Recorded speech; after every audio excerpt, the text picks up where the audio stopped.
আজকে আলোচনা করব ক্লাস 3 নদীর তীরে একা যে গল্পটা রয়েছে সেই গল্পের সমস্ত প্রশ্ন উত্তরগুলো তোমাদের মধ্যে আলোচনা করে নেব। তো তোমরা এখানে প্রথমেই দেখতে পাবে, প্রথমেই বলেছে প্রকৃতি বলতে কি বোঝো।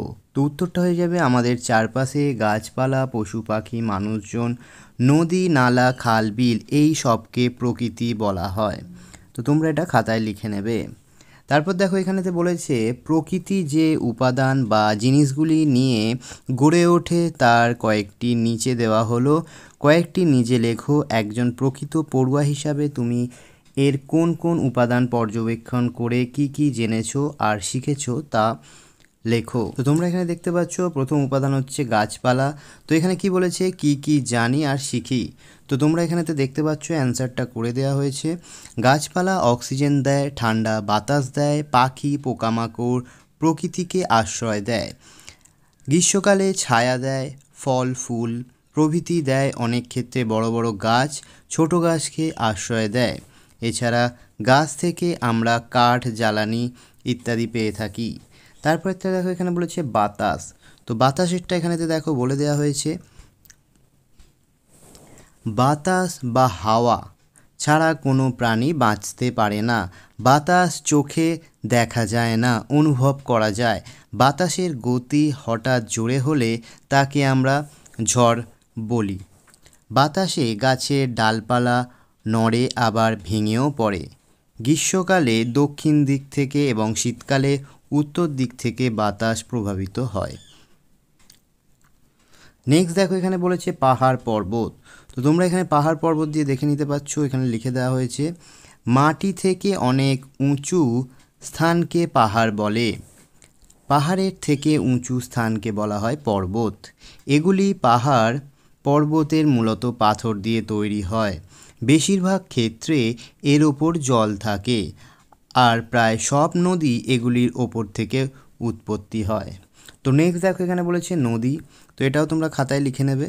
তো দেখো এখানেতে বলা হয়েছে নদী থেকে আমরা সাধারণত জল, মাছ, কাঁকড়া প্রভৃতি পেয়ে থাকি।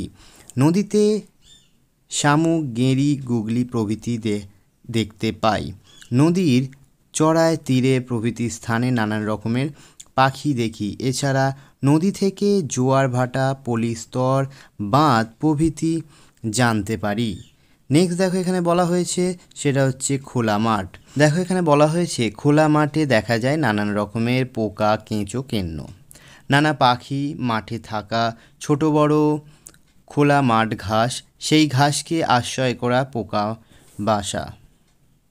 মাঠের মধ্যে গর্ত থাকা সেই গর্তে ইঁদুর, ছুঁচো প্রভৃতি সম্পর্কে আমরা জানতে পারি। কোথাও কোথাও মাঠে আবার খরগোশ, শেয়াল প্রভৃতির বাসাও থাকে। মাঠের মধ্যে সাপের গর্ত লক্ষ্য করা যায়। তারপর দেখো এখানে দুয়েরটা কি বলেছে আমাদের দেশে 6টি ঋতু, প্রতিটি ঋতুর নিজস্ব কিছু বৈশিষ্ট্য রয়েছে। তো এখানে তোমাদেরকে উত্তরগুলো করে দেওয়া হয়েছে, দেখো তোমরা প্রত্যেকে খাতায় লিখে। তো এখানে প্রথমে গ্রীষ্ম হয়ে যাবে চাতক পাখি ডাকছে ফটিক জল, নদী নালার জল শুকিয়ে গেছে। তারপর দেখো এখানে বর্ষা হয়ে যাবে ঝমঝম করে বৃষ্টি এলো, পথে ঘাটে খুব কাদা জমেছে। তারপর দেখো নেক্সট শরৎকাল, আমরা প্রত্যেকেই জানি সাদা সাদা কাশফুলে মাঠ ভরে গেছে, আকাশে পেঁজো তুলোর মতন মেঘ দেখা যাচ্ছে। তারপর দেখো এখানে বলেছে হেমন্ত। তো হেমন্ত এখন ঠান্ডা পড়তে আর অল্প দেরি, চারিদিকে আবহাওয়া খুব মনোরম। তারপর দেখো এখানে বলা হয়েছে শীত কি বলেছে না গাছের পাতা ঝরে যাচ্ছে, আজ সোয়েটার গায়ে দিতে হবে। তারপর দেখো বসন্ত হয়েছে কয়েকদিন থেকে গুটি বসন্তের প্রকোপ দেখা দিয়েছে, বাইরে ফুরফুরে দক্ষিণা হাওয়া বইছে। তারপর এখানে তোমরা দেখতে পাচ্ছ বাক্য রচনা দিয়েছে হাজির, চওড়া, নৌকো, রং, প্রজাপতি। তো প্রথমে হচ্ছে হাজির। তো এখানে উত্তরটা হয়ে যাবে আমি প্রতি বছর পুজোয় ছুটিতে গ্রামের বাড়িতে হাজির হই। তারপর দেখো নেক্সট দিয়েছে চওড়া, আমাদের বাড়ির সামনে গঙ্গাটা খুব চওড়া, এটা লিখতে পারো বা তোমাদের অন্য কিছু লিখতে পারো। নেক্সট দেখো এখানে নৌকো, আমার নৌকা চড়তে ভালো লাগে। এছাড়া লিখতে পারো নদীতে অনেক নৌকা দেখেছি। তারপর দেখো এখানে আছে রং। তো বসন্তকালে সব গাছে নতুন করে রং লাগে। তারপর দেখো প্রজাপতি। প্রজাপতির গায়ে খুব সুন্দর রং দেখা যায়। তারপর দেখো এখানে বলেছে 4 নম্বরে তোমরা বইতে দেখতে পাবে, তোমরা যে পদ্যটি পাঠ করলে তাতে কিছু নদী পাখির নাম পেয়েছো, সেগুলো খুঁজে বের করে নিচে লেখো। তো দেখো এখানে তোমাদের লিখে দিয়েছি। তো প্রথমটা হচ্ছে নদী। তো দেখো কী কী নদী আমরা পেয়েছি, না ইছামতি, দামোদর, রূপনারায়ণ, এই নদীগুলো পেয়েছি। এছাড়া দেখো কোন কোন পাখির কথা এখানে উল্লেখ ছিল, না বালিহাঁস, সরাল, চখা, মাছরাঙা, মেছো বক। তো এগুলো তোমরা খাতায় লিখে নেবে। তারপর দেখো এখানে 5-এতে কী বলেছে, না তুমি প্রকৃতির কোলে পুরো একটা দিন কাটানোর সুযোগ পেলে কোন জায়গা বেছে নেবে, তোমাদের পছন্দের জায়গার পাশে দাগ দাও। তো এখানে অপশান দিয়েছে গভীর জঙ্গল, নদীর ধার, ফুল ফলের বাগান, পাহাড়ের কোল। তো যার যেটা এখানে পছন্দ সেটা দেখ দিও। তো আমি এখানেতে দিয়েছি হচ্ছে নদীর ধার, এটা চুজ করে নিয়েছি। তারপর দেখো এখানে বলেছে সেখানে সারাদিন কিভাবে কাটাবে 6টি বাক্য লেখো। তো এখানেতে আমি 6টা বাক্য লিখে দিয়েছি, তোমরাও লিখে নিতে পারো। সকালবেলা আমি নদীর ধারে যাব আর একটি গাছের ছায়ায় বসে সূর্য ওঠা দেখব।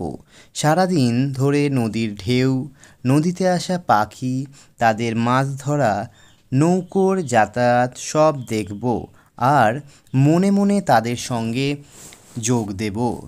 দাঁড়ি যদি কোনো মাঝিকে পাই তাহলে তার সঙ্গে নৌকোয় চড়ে গল্প করতে করতে ঘুরে বেড়াবো। সারা দুপুর নৌকোয় করে এখানে ওখানে ঘুরে নদীর দুপার, পাড়ের জঙ্গল, জনবসতি সব দেখব।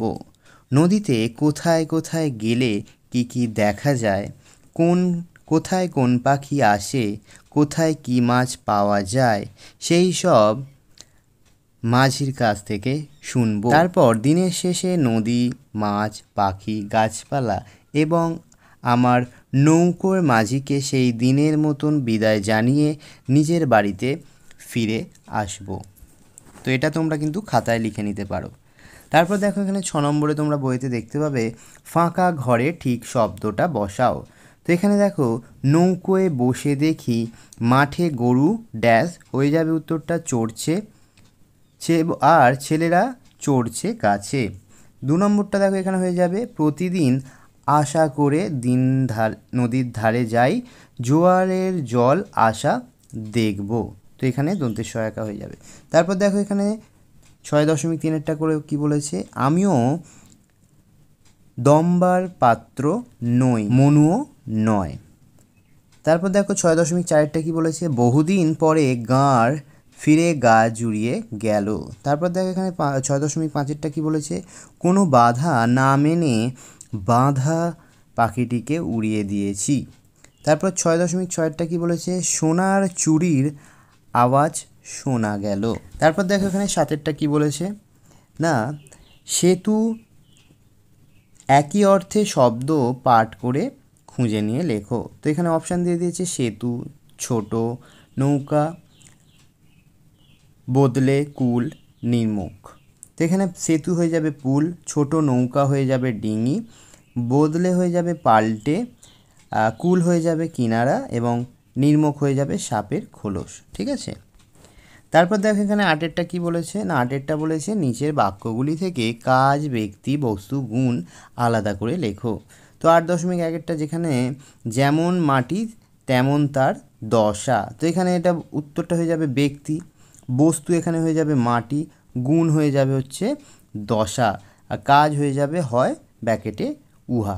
তারপর দেখো 8.2-এরটা কি বলেছে, আমি ফুরসত পেলে একটা নদীর তীরে যাই। তো এখানে দেখি কাজ করা বোঝাচ্ছে, তো হচ্ছে কাজ হচ্ছে এখানে যাই, ব্যক্তি হয়ে যাবে আমি, বস্তু হয়ে যাবে নদীর তীরে, গুণ হয়ে যাবে ফুরসত।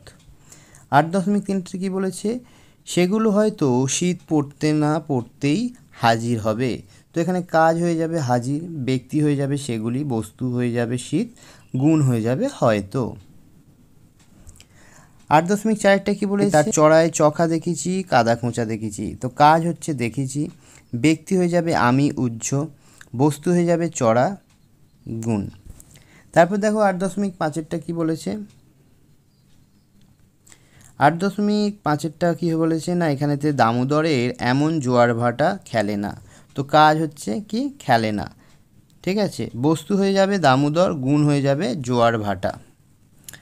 ওকে, তো নেক্সট দেখো এখানে দিয়েছে বর্ণ বিশ্লেষণ। তো বর্ণ বিশ্লেষণে দেখো এখানে কী কী দিয়েছে, নৌকো দিয়েছে, সরাল দিয়েছে, ইনস্টিটিউশন দিয়েছে, প্রজাপতি দিয়েছে, চৈত্র। তো এখানে বর্ণ বিশ্লেষণে নৌকো কী হয়ে যাবে না, নয় হসন্ত যুক্ত অ যুক্ত হস্য যুক্ত কয় হসন্ত যুক্ত ও। তারপর দেখো এখানে কি বলেছে, সরালটা, সরাল হয়ে যাবে দন্তেশ্বয় হসন্ত যুক্ত অ যুক্ত রয় হসন্ত যুক্ত আ যুক্ত ল। তারপর দেখে বলেছে এখানেতে স্টেশন, স্টেশন হয়ে যাবে হস্যই যুক্ত দন্তেশ্বয় যুক্ত টয় হসন্ত যুক্ত হস্যই যুক্ত তালবস্বয় হসন্ত যুক্ত অ যুক্ত দন্তেন যুক্ত অ। তারপর দেখো এখানে হয়ে যাবে হচ্ছে প্রজাপতি, প্রজাপতি কি বলেছে, পয় হসন্ত যুক্ত রয় হসন্ত যুক্ত অ যুক্ত বর্গীর জয় হসন্ত যুক্ত আ যুক্ত প যুক্ত তয় হসন্ত যুক্ত হস্যই। নেক্সট দেখো এখানে বলেছে চৈত্র, তো চয় হসন্ত যুক্ত ওই যুক্ত ত যুক্ত রয় হসন্ত যুক্ত অ, চৈত্র। 10-এরটা কি বলেছে, এলোমেলো বর্ণ সাজিয়ে শব্দ তৈরি করো। তো এখানে প্রথমেই দিয়েছে দা খো কা চা, তো আমরা প্রত্যেকেই জানি এটা হয়ে যাবে হচ্ছে কাদা খোঁচা। 2 নম্বরটা হয়ে যাবে হচ্ছে সাদা কালো, 3 নম্বরটা হয়ে যাবে হচ্ছে মহিষ বাথান, 4 নম্বরটা হয়ে যাবে এখানে হচ্ছে ওঠা নাবা, এবং লাস্ট হয়ে যাবে হচ্ছে কেরামতি, ঠিক আছে। তারপর দেখো এখানে 11টা কি বলেছে না, সেই খোঁজ নেওয়া ছিল আমার খেলা, ঠিক আছে। কিসের খোঁজ, তো এখানে উত্তরটা হয়ে যাবে ওই নদী কেমন নদী কমা সেই খোঁজ নেওয়াই ছিল আমার খেলা। তারপর দেখো 11.2-এরটা কি বলেছে, দুজনে নদীর কথা বলি, কোন কোন নদী, না উত্তর হয়ে যাবে এখানেতে এসো দুজনে দামোদর রূপনারায়ণ ইছামতি নদীর কথা বলি। তারপর দেখো এখানে বলেছে খঞ্জন আসবে কখন, না উত্তর হয়ে যাবে শীতের সময় খঞ্জন আসবে। তারপর দেখো বলেছে 11.4-এরটা চরে না গেলে দেখা যাবে না কি, তো উত্তর হয়ে যাবে চখা কিংবা বড় জাতের হাঁস চরে না গেলে দেখা যাবে না। তারপর দেখো এখানে 11.5-এরটা কি বলেছে, না 11.5-এরটা বলেছে চলাচল দেখতে পাবো কাদের, উত্তর হয়ে যাবে এবারে ওপারে পাখি প্রজাপতির চলাচল দেখতে পাবো। তারপর দেখো এখানে 12 কি বলেছে, না বলেছে বাক্য সাজিয়ে লেখো। তো এখানে এলোমেলো শব্দ দিয়েছে, তো এখানেতে সাজিয়ে লিখতে হবে। প্রথমে 12.1-এরটা কি বলেছে, সেই মাঝির ডিঙি খুব চিনি আমি ভালো, তো উত্তর হয়ে যাবে সেই ডিঙির মাঝিকে আমি খুব ভালো চিনি। তারপরটা কি বলেছে 12.2-এরটা, না সাদা কালো নজরে আমার একটা মাছরাঙা পড়লো, তো উত্তর হয়ে যাবে যে আমার নজরে একটা সাদা কালো মাছরাঙা পড়লো। তারপর বলেছে 12.3-এরটা, আমার সেখানে কঠিন নয় পক্ষে পৌঁছে যাওয়ার, তো উত্তরটা হয়ে যাবে আমার পক্ষে সেখানে পৌঁছে যাওয়া কঠিন নয়। তারপর দেখো 12.4-এরটা কি বলেছে, প্রজাপতির পাবো দেখতে চলাচল, তো উত্তরটা হয়ে যাবে প্রজাপতি চলাচল দেখতে পাবো। তারপর দেখো এখানে 12.5-এরটা কি বলেছে, জল নেই তবে খুব চওড়া নদীতে বটে, তো উত্তরটা হয়ে যাবে খুব চওড়া বটে তবে নদীতে জল নেই। তারপর দেখো এখানে 13টা কি বলেছে, না 13টা বলেছে দু এক কথায় উত্তর দিতে বলেছে। তো প্রথম প্রশ্নটা কি বলেছে, 13.1-এরটা বলেছে লেখকের প্রিয় নদী 3টে কী কী, তো উত্তর হয়ে যাবে লেখকের প্রিয় 3টি নদী হচ্ছে দামোদর রূপনারায়ণ আর ইছামতি। তারপর দেখো 13.2-এরটা কি বলেছে, এখানে তার প্রিয় ঘাটের কথা রয়েছে, ঘাটটির নাম কি, তো আমরা প্রত্যেকেই জানি তার প্রিয় ঘাটটার নাম হচ্ছে খাদিনান। তারপর দেখো 13.3-এরটা কি বলেছে, লেখক কার নৌকোয় উঠলেন, তো আমরা জানি প্রত্যেকেই যে লেখক মনু মাঝির নৌকোয় উঠলেন। তারপর দেখো এখানে কি বলেছে 13.4-এরটা, জোয়ার ভাটা বলতে কি বোঝো, তো নদীর জল চাঁদের আকর্ষণে জন্য বেড়ে গেলে হয় জোয়ার আর কমে গেলে হয় ভাটা। তো এটা একদম ছোট্টভাবে লিখেছি, এছাড়া তোমরা তোমাদের টিচারের কাছ থেকে জেনে নিয়েও লিখতে পারো। তারপর দেখো এখানে 13.5-এরটা কি বলেছে, না 13.5-এরটা বলেছে লেখক কেন দামোদরের তীরে এসেছেন, তো লেখক ভরা বর্ষায় নদী দেখার জন্যই কিন্তু দামোদর নদীর তীরে এসেছেন। তো এই ছিল আজকে সমস্ত প্রশ্ন উত্তর। ভিডিওটা ভালো লাগলে বন্ধুদের মধ্যে শেয়ার করো এবং চ্যানেলে নতুন হয়ে থাকলে অবশ্যই চ্যানেলটিকে সাবস্ক্রাইব করতে ভুলো না।